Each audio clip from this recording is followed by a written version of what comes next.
안녕하십니까, 박사입니다. 도널드 트럼프는 취임 연설에서 모든 역량을 다해 빠르게 위기를 해결하겠다고 선언했습니다. 그리고 미국이 내리막길로 향하는 것을 멈추도록 하겠다고 말했습니다. 트럼프는 아주 과감하고 결단력이 있습니다. 그는 취임식 당일 200개 행정명령에 서명한다고 했습니다. 이 가운데 가장 두드러진 것은 틱톡이 계속 지속될 수 있도록 한 행정명령입니다. 그는 틱톡의 지분 절반을 미국이 소유하는 합자 형식이 됐으면 희망한다고 밝혔습니다. 트럼프는 자신과 공화당이 틱톡을 통해 젊은 표를 흡수해 선거에 이겼기 때문에 틱톡을 좋아한다고 밝히기도 했습니다. 트럼프의 국가안전보좌관 마이크 월츠도 틱톡을 구제하는 데 자신감을 가지고 있으며 중국의 영향력이 우려되면 방어벽 설치 같은 보안 조치를 취하면 된다고 말했습니다. 마이크 월츠는 대중강경파지만 트럼프 입장에 동조했습니다. 트럼프가 틱톡 금지 조치를 완전 해제한 것은 아니고 금지 조치를 90일 유예한 것이지만 틱톡 사용자들은 트럼프에게 감사를 표하면서 감격해했습니다. 틱톡은 1월 19일 하루 동안 폐쇄됐다가 서비스를 재개했습니다. 트럼프가 틱톡만큼은 반드시 구제해야겠다는 결심의 결과입니다. 트럼프의 취임식은 워싱턴 DC의 기온이 영하 15도의 혹한을 기록하는 바람에 국회의사당 야외 행사에서 실내 행사로 변경됐습니다. 그리고 취임식장 주변에는 2만 5천 명의 시큐리티 요원이 배치됐습니다. 취임식이 열리는 의사당 내 타원형 홀은 대략 수용 인원이 700명 정도입니다. 미국의 상하 양원 의원들과 배우자, 주미 외교사절 등을 제외한 인사들은 들어올 수가 없게 생겼습니다. 트럼프 주변의 스폰서들은 식장 내 입장권을 챙기느라 난리가 났습니다. 그러면 타이완의 취임식 경축 사절단은 어떻게 되는지 설명드리겠습니다. 한국에서도 여러 명이 우르르 몰려가는데 타이완에 준해서 이해하면 될 것 같습니다. 타이완의 사절단장은 한고위 입법원장입니다. 지금 타이완은 여소야대라 입법원장은 국민당 출신입니다. 그가 뉴욕 공항에 도착하자 타이완 교민들이 나와 청천백일기를 흔들며 환영합니다.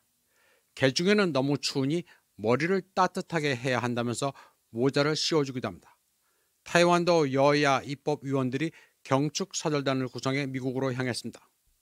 그런데 트럼프의 취임식이 실내 행사로 변하는 바람에 아무도 트럼프의 얼굴을 보지 못하게 생겼습니다. 그러나 한고위 입법위원장은 별 곤란할 게 없습니다. 어차피 민진당 출신인 라이칭더 총통이 타이완을 대표하라고 보낸 것이기 때문입니다. 그동안 집권 민진당은 미국과의 관계가 돈독하다고 선전을 해왔기 때문에 곤혹스러운 것은 민진당입니다. 뉴욕 공항에 도착한 한고위의 국가사절단은 열차편으로 워싱턴 DC로 이동해 타이완 교민 400명과 저녁 연회를 가진 뒤 취임식 당일에는 국회의사당 주변에서 어영부영하다 저녁에는 미국 퇴역 군인연합회와 저녁 식사를 합니다. 그리고 이튿날에는 상하 의원들과 인사를 한 뒤 오후에는 주미 대표차가 쌍샹 유엔에서 주최하는 만찬에 참석합니다. 그리고 22일에는 워싱턴의 싱크탱크 두 곳을 방문하고 오후에는 재미 화인 매체와 저녁을 합니다. 트럼프 눈도장은 못 찍고 대충 미국 간 김에 대접받고 놀다 오는 일정입니다. 그런데 타이완에서 트럼프의 취임 기념 저녁 만찬에 초대된 이는 있었습니다. 제야 성향의 교수, 방송인인 펑원정입니다. 그는 타이완 국민의 세금으로 먹고 사는 타이완 정계 인사들이 나 같은 수배범 하나만도 못하냐고 정부를 조롱했습니다. 펑원정은 과거 차잉원 총통의 논문 표절 의혹을 폭로한 뒤 미국으로 도피한 적이 있습니다. 그러자 차잉원은 그를 검거하겠다면서 수배령을 내리기도 했습니다. 펑원정은 지금은 미국에서 사기 혐의로 수감되어 있는 중국의 망명부호 고원구이와 매우 친합니다. 그런데 고원구이는 스티브 배넌의 맹호입니다. 펑은 아마도 스티브 배넌을 통해 VIP 입장권을 구한 것 같습니다.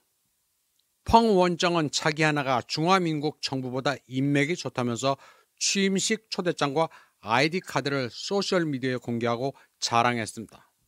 참고로 한국에서는 스티브 배넌이 트럼프의 책사라고 하는데 엄밀히 말해 책사는 아닙니다. 멕시코 장벽을 세우는 등 트럼프 입장에 적극 협조해 눈에 들었을 뿐입니다.